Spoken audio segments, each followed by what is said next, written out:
This is a photograph of the one-room schoolhouse in Silverton, and somebody made a model, so we have that on display. We have samples of original books from the schools in the area, mostly one-room schoolhouses out and around until they had enough people in town.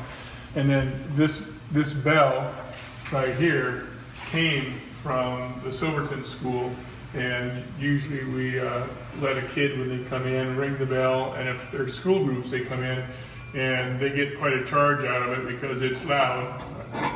It's loud. And we let the kids ring it and tell them, you know, about the bells, so they know that they need to be at school on time. I have an old chair that we realized is from Granite Falls High School because somebody documented that on the desktop here, and a couple of names of friends. And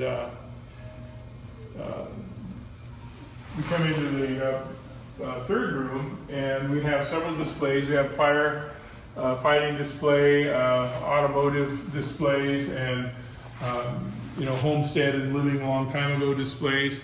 But when we look at the fighting things right here, we have one of the original ladders, and a little different construction, and it goes up pretty high, and that would be substantial anyway to have as a ladder. But this is only half of it. It's an extension ladder. There's another one outside. Wow. And we see it in this picture. And this was taken, we see the date, about 1912. This is where the hardware store is now, burned to the ground. And when they have the fires, their job is not to put the fire out, but to keep it from spreading. And I look at this, and it is actually burnt to the ground, which indicates there's no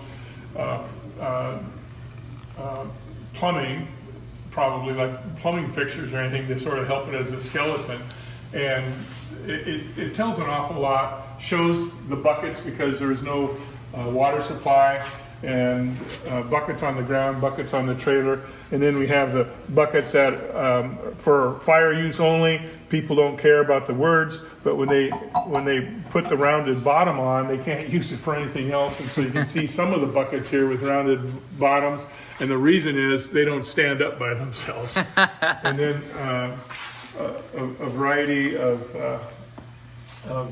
metal, firefighting equipment, nozzles, some old extinguishers like that, and a nice set of pictures showing some of the older vehicles. And then we also have like a hose cart hanging up here, and that's pretty cool to see.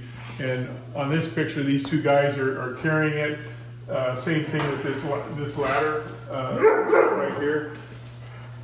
You can't get the horses there soon enough, so whoever shows up gets to pull the cart or the wagon. And you know, the more you have for the wagon, the better it is. That's right. And when you hear sirens today, you got to get out of the way of law enforcement and fire and medical responders. But back then, if you heard a siren or the bell going, you would look for the fire and the smoke, and you would take your bucket, or if you didn't have a bucket, you would just go, because you could help pull a cart, you could help with a bucket brigade, and it was a community thing because it was devastating. They had some practice burns. You saw that right there, and you know, fire was the big thing. Here's one. This building's still standing in granite. It was 2 stories, but it's only 1 story now. And here's, you know, the big picture that's shown. And then right behind us, which is kind of cool, is one of the oldest and one of the newest displays. So this is our 1904 Oldsmobile, pretty old, and that's actually older than the horse buggy that's in there. That's a 1912 model. And then of course we have the 1912 Excelsior motorcycle here, and these both run. This but we can't keep fluids in them. This was in the Centennial Celebration Parade in 2003. Doesn't have a steering wheel, it has a steering tiller, and because it's modeled and real similar to the horse cart, it's called a horseless carriage. The wheels, of course, are different. They're pneumatic. They have air in them, but the engine is underneath. And when they had this in town, this was a show car for Ash when he was selling General Motors products. Some people had never even seen a car. And then nobody had a driver's license because nobody knew how to drive cars. And so when he would take somebody out in a ride, the fastest thing he'd been on would be a horse if it was at a gallop. And you'd get this thing, and it would be like quite the ride. And he would, sell whatever he could. And then one of the newest things is this cart up here, which was made right here in Granite Falls by high school kids, and this is pretty special. This is probably about a 2010. I'm not sure when they first built this. It was their first car, and they entered that with the Shell Eco Marathon, and it was basically to see how many miles you could get on a gallon of fuel. And they had a little diesel engine. They progressed so they wore this one out. I think they started out at over 200 miles per gallon and set some records back there. And what's really cool is not only was it built in granite by high school students, the girls that made this were called the shop girls. And they went back, and there were very few high school kids that were, or groups that were competing, because it was mainly major universities from around the country and some from outside the U.S. and technical schools. And if there were high schools, they would be private, so they would be funded. And they've earned awards all the time for different things. And then most recently, with their new car, they raised the bar quite high, and the miles per gallon had gone up from 200 and 300 and 400 up to like 500 and 600 and 700, and they jumped several hundred miles per gallon and set a new record at over 1,100 miles per gallon on a gallon of fuel. Good for them. And they still have that program going over at the high school. How fun. And so a lot of pictures showing, the shops in town, and in that back room, there's things that you would see from 50 years ago, 70, 80, 100, not quite 100 years ago. And of course, they started out fixing bicycles, and they got motorcycles going, and you can actually see in the window over there some of the more the motorcycles that they had. The old gas pump is kind of cool too. And then an extension of the logging, we have a display where there's enough room back here, and it's of a Lidgerwood, which is a man-made spar tree. And so like if a railroad company, or not a logging company, bought up enough homesteads and enough land, they could bring in their own rail line to make the transport of logs from the forest to the mill more efficient. And it takes some work to run the line, but when they do, it's pretty nice, because they'll have a string of flatbed cars that would run back behind the mechanical part there, and they have two operations. One would be pulling the logs out of the woods and setting them up with a staging area, and then another person would be operating the staging area to load it onto the flat car. And then when that's loaded, they would pull the train forward while the Lidgerwood stays where it is, and the next flat car empty comes out, and they load that up, and they know how many flat cars you're going to need, 3, 5, 10, whatever, 20, I don't know how many. And when they would get a full load at the end of the day, they would haul it to the mill, come back the next day and do some more, probably set it up a little bit further down the track. Wow. And it made it go a lot faster, a lot safer, and but they needed to have a terrain where they could get the rail line going in, and they also needed to have enough land to be able to do that. And quite often homesteaders would take their 40 acres and maybe live on 5 or 10 acres and sell the rest of it to the logging company. And then when the logging company is through, they would just have land like what's in the picture behind, and they don't want any more of it. And then that's exactly what the homesteaders wanted, was to clear the land, and then they can go out and clean it up and start grazing livestock or growing crops. These are the stump farmers? These were the stump farmers that were mentioned? Yeah, sorry. The stump farmers were the actual homesteaders that did it, but when they come in and did the clear cut, pretty much all the trees were good for harvesting. Yeah. And I'm not sure when they started the reforestation efforts, because they would usually leave a tree or two, and those trees would naturally reseed, and then they'd get the second growth going like that. And then, of course, you mentioned some farmers, and that's what three different ways to pull out stumps so that they can actually do some homesteading. And of course, livestock, if you had enough area, you could have a small dairy, or you'd have your own cow. You take the milk from the cow and take it into the creamery. We had a creamery in Granite Falls, and it shows some of the old farming things here, the milk cooler, and the bottles of milk, and some older people might remember getting bottles of milk with the cardboard tops, and maybe even delivered to the home. Things for checking eggs, and an old electric fence output up there, and just a bunch of things from the farmers back in the day, the old milk cans and things. And then a nice picture is this one on the wall of an original homestead, and it shows basically the minimum standard for a house, which I think was about 12 by 14, something along that size, that size. And they had the fenced part of the property. And when I heard fence the property, I was thinking 40 acres out in the woods. How are you going to run a line and do 40 acres? But all it required was fencing part of it. Get a house, get a well because you need water, and then clear it. And so they're clearing this part because you can't go in and clear 40 acres like what's shown on in the Lidgerwood display. And then they just have to live there, and it was not easy. And so I'm not sure what this building was right here. That might have been where the well was dug. You can see wash hanging out on the line. They got a little chimney for the heat source for the house, and then over here, I don't know, like maybe two of it. There's smoke coming out of that one. And then somebody mentioned the flag, and because this is a sepia tone and not in color, I'd never noticed that. And some kids came in and said, "Oh yeah, they're flying a flag." We can't quite see how many stars are on it, but if we could tell how many stars were on it, it could date the photo a little bit better. Although it's tagged as 1906.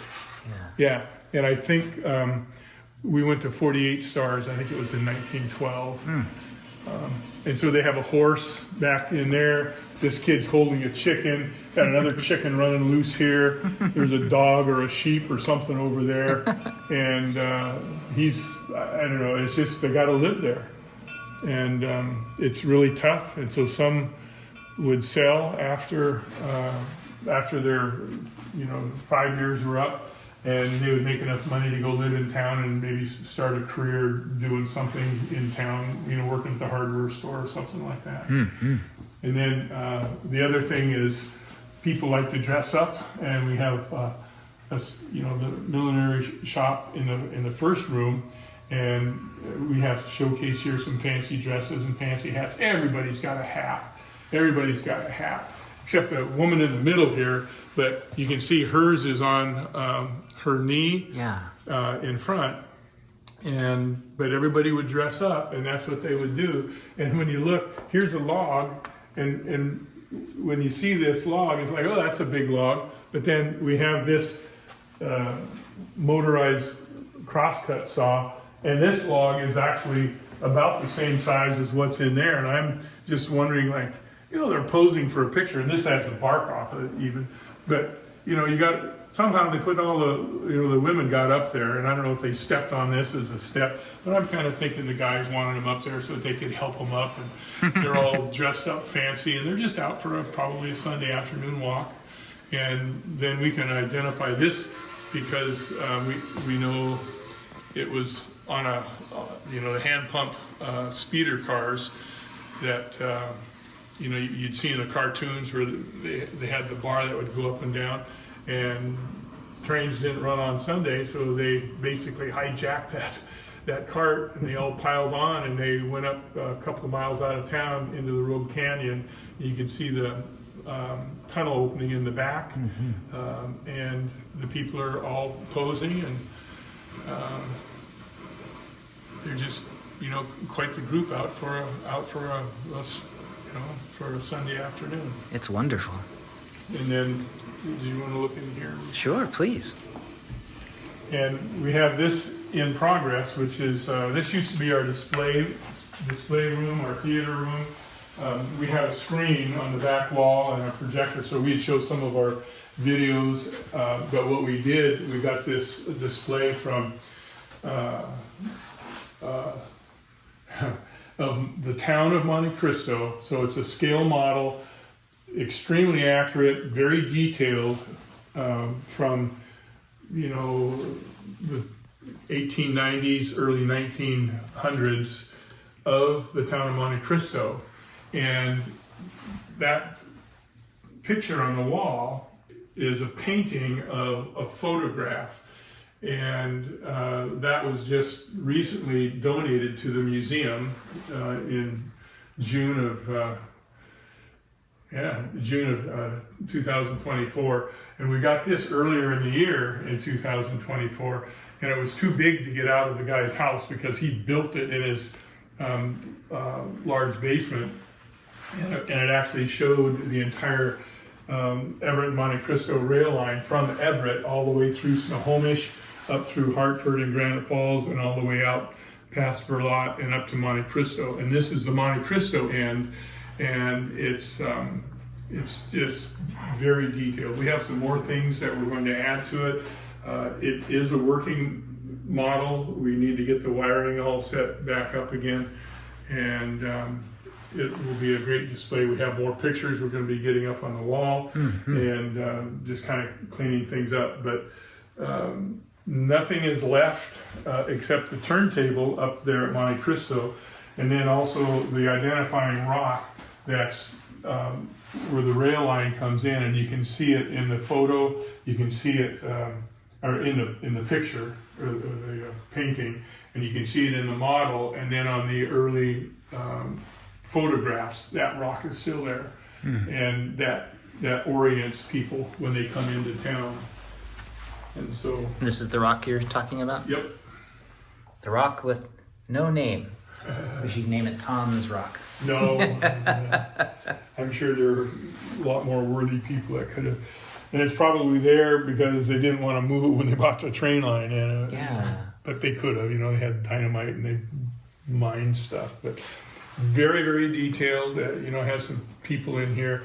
And what's really kind of cool is the turntable was so big they couldn't haul it out when they abandoned the place. And so that's still there, and it actually still moves. And what would happen is the train would come in, just the train and the whatever would fit on that, and then they would just rotate it. So this one has been rotated and it's ready to head out. So you don't have to drive it backwards pushing the train. You're out in front pulling it, and you can see where you're going. And so it still moves. One person can move it. I've seen videos of some people moving it, and you can see it on Google Earth from space, because it's it's big enough that it shows up, and the technology, of course, has gotten so good. How wonderful! And someone, you said, greased it recently? Pardon that? Someone greased this recently? Oh yeah, and so the Monte Cristo Preservation Association, which has been very active for decades, was up there this not that long ago, within the last couple of months, and they greased it up again. And I don't know when the last time they had, but it was moving pretty well 3 years ago, right at the end, at the end of COVID, and then they have it greased up, and so it's balanced and it's still there, You can go up and push it. And in fact, if you look at some of the historical Google pictures, you can see the turntable, and you can see the support arm and the support arms at different orientations because people have moved it. I'll try to make a hike out there. And it's a great hike. It's 4 miles in. There's 2 ways to go in, and that's a concern. That's the old county road, which follows the rail line on the south side of the river, and then has a river crossing. But there's a huge slide that has blocked it, and you have to scramble up and over that. And then they have the circular road, which is a little bit. It's a little further out. The mountain loop crosses the river, the Sauk River, and then the trail in is a little bit longer, and it's not quite as well developed, and it's more ups and downs and stuff. But it comes out in same place in Monte Cristo where the original railroad line would cross, and then it also comes right into town. And so there's 2 ways to go, and I think the original rail line is the most popular, but it involves a river crossing, and you're on your own. And right. It used to have a couple of logs across. The bridge couldn't stand, and so that's downstream and not usable. And then apparently the logs have been moved by high water, so you might have to wade across the river. It's not too deep, and it's pretty cold. But it's a great hike, great destination. And then of course when you get there, based on the picture, you get here and then it's just like boom, it just goes up straight. So you're like climbing steep steps, and it's quite the it's quite the scenic area. And then they also have a couple of trails that go off to some other hiking areas. How wonderful! Some other mines.